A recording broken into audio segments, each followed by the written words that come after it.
know that it's not about remembering what you have done in the past.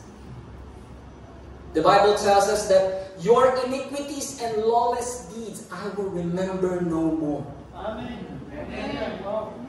Because He sees Jesus. When you receive Jesus, beloved, He covers you with His blood. And God sees the blood, not our sins. Though we don't feel it, sometimes we fail, though there are deepest failures, but it's not about that anymore. It's the blood of Jesus. Say, it's the blood of Jesus. So, it says here, bless the Lord, O my soul, and all that is within me, bless His holy name. Bless the Lord, O my soul, and forget not all His benefits. Let's read this one. Who forgives all your sins, who heals all your diseases. So, if you can see there, beloved, our healing comes after knowing that we have been fully forgiven. Amen. Yes. Amen? It's about what He did for you. It's about Jesus, who shed His blood for you and me at the cross. If He has shed His blood for you, beloved, He will give everything for you. So our healing comes from knowing the revelation of being completely forgiven in Jesus. Amen? And it says here, sometimes we feel, how about my failures? How about my mistakes? How about my past? There you will go again. It's not about you, beloved. It's about Jesus. Say that, beloved. It's about Jesus. The Bible is in the mind. It says here in Hebrews 10:12, but this man, let's read this one, beloved. But this man, Jesus, after He had offered one sacrifice, say one. Sacrifice for sins forever, sat down at the right hand of God. What bulls and goats can never take away our sins, Jesus did it with one go, one offering, one sacrifice, and it can never be repeated. We are after 2,000 years ago when Jesus offered and shed His blood. You and I are celebrating communion that we are forgiven. Hallelujah! This is the revelation, beloved. There's one sacrifice and He sat down. Say, sat down. Jesus did not sit down because He was tired.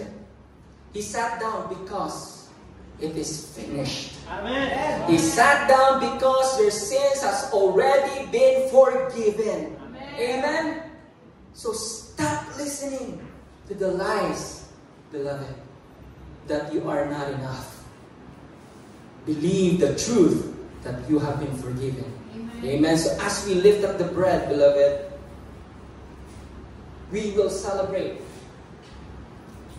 that His body was broken. His body was offered for our healing today.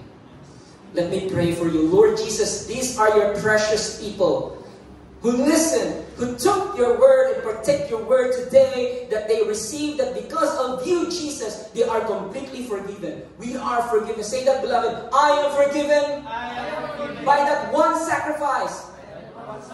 Jesus said, it is finished. I am forgiven, I am set free, and I am healed in Jesus' name. I shall live 120 years old by faith. Amen. Let's participate. Thank you, Jesus. Thank you, Lord. Wow.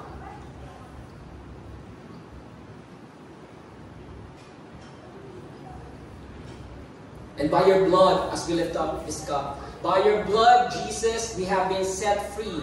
All oppressions, all anxieties, all depressions, all attacks of the enemy, even poverty, even always wanting, even lack, even the thoughts of not being good enough, even thoughts of being rejected, even thoughts of being alone. Jesus shed His blood for you, beloved. Amen. And by His blood, you are victorious over these lies, and the truth prevails that you are loved. So as we pray, beloved, thank you, Jesus, for your blood. I am forgiven, I am victorious, and more than conqueror, I am blessed. In Jesus' name, let's partake. Let's continue our worship now with our giving. We have received from the Lord. Amen. We have received His broken body and blood. Now it's time for us also to give. So let's, you can have also the envelopes in there as well. So let me read to you this verse here from Luke chapter 6 verse 38. Give, and it will be given to you. A good measure, pressed down, shaken together, and running over, will be poured into your lap. For with the measure you use, it will be measured to you. So, there's a song that we sing in Bisaya. That's that song. Sometimes I like that song, but sometimes people misunderstand the meaning of that song in the context of giving. When we give to God, of course, we will also receive. But if the intention of giving is for you to receive again, then that's wrong. The giving in the new covenant is like having an open hand. If you have an open hand, you receive, but you also overflow. If you hold on, if you close your hand and hold on to what you have, you cannot give, but you also could not receive.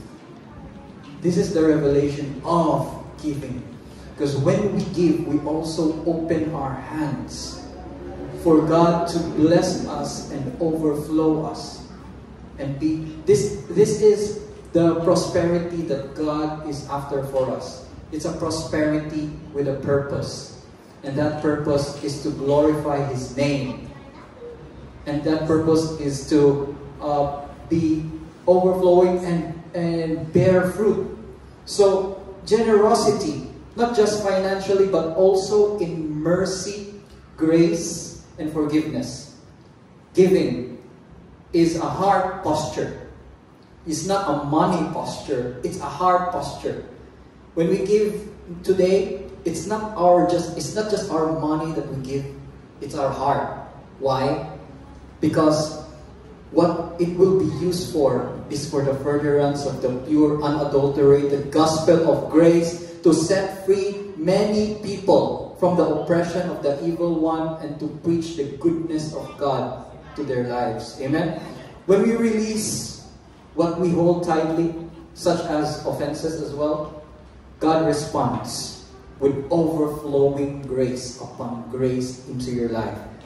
So, let's lift up our offering, put it in our hearts, and remind ourselves that this giving that we do is coming from our heart. God looks not into the amount, not into the amount given and not to the amount not given, but He looks to the heart and the cheerfulness of which you give.